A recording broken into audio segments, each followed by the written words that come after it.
Hola, bienvenidos al segundo de los módulos de contenido del MOOC Autogestión en la Escritura.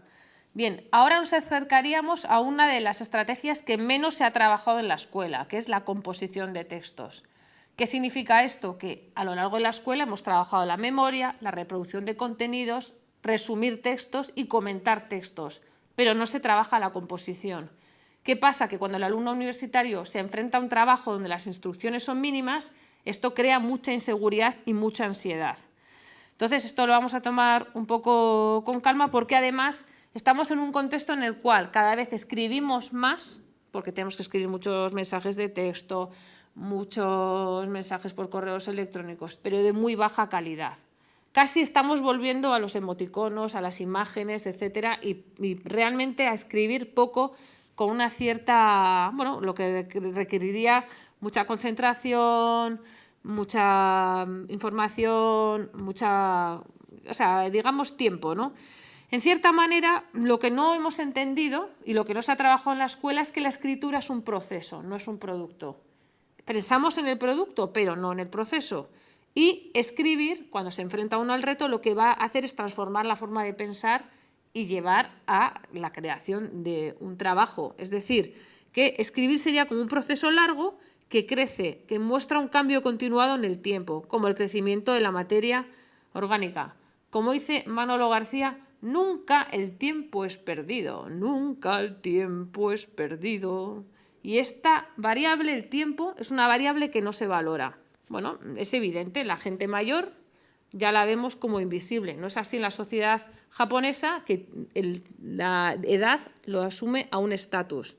Por otro lado, tenemos todos estos concursos realities donde queremos transformar en maestros de una habilidad en 3 meses. Y además, no solamente a adultos, sino a niños.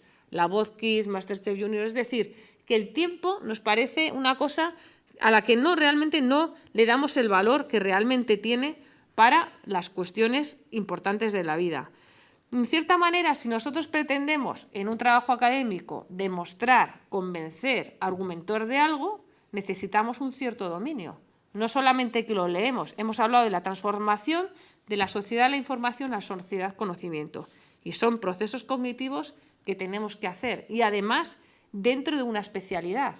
Por ejemplo, a mí me pones a entender un partido de radio y no entiendo nada de fútbol. ¿Por qué? Porque no me conozco los jugadores, porque solo me gustan los mundiales y porque realmente ese lenguaje es argot y lo que sucede y tal, y porque me voy a morir sin saber cuándo es fuera de juego. Pero, sin embargo, en mi contexto académico de historia de la educación soy muy, digamos, especializada. Entonces, esa especificidad también lo da el tiempo, lo da la lectura continuada, sistemática de un área. En cierta manera, uno también va discriminando autores y escuelas con el tiempo, con la experiencia.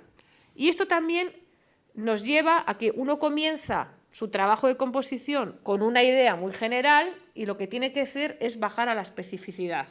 Es decir, esa operación cognitiva que va a hacer, porque aquí no vamos a crear nadie conocimiento, sino que vamos a hacer una revisión o un resumen, una contrastación, una comparación, una especie de nueva versión, pero nunca vamos a hacer una gran cosa. De manera que, como ya hemos visto en la del contenido, nos vamos a apoyar en ciertos autores para añadir un pequeño gramo.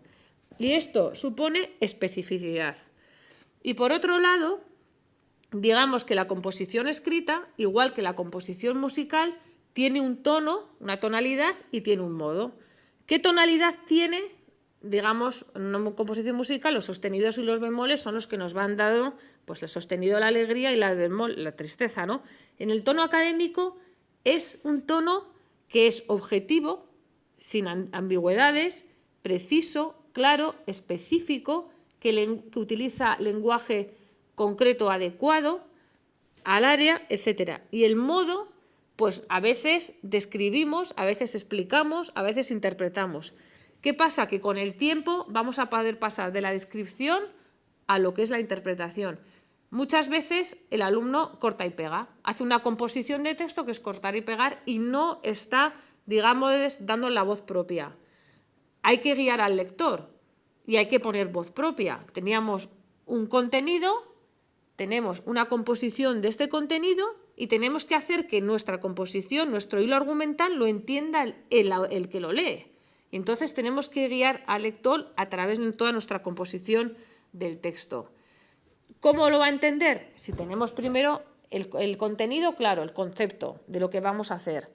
¿Cómo lo adquiero? Iniciándome y yendo a lo específico y decidiendo, tengo que tomar una decisión de qué es lo que voy a hacer.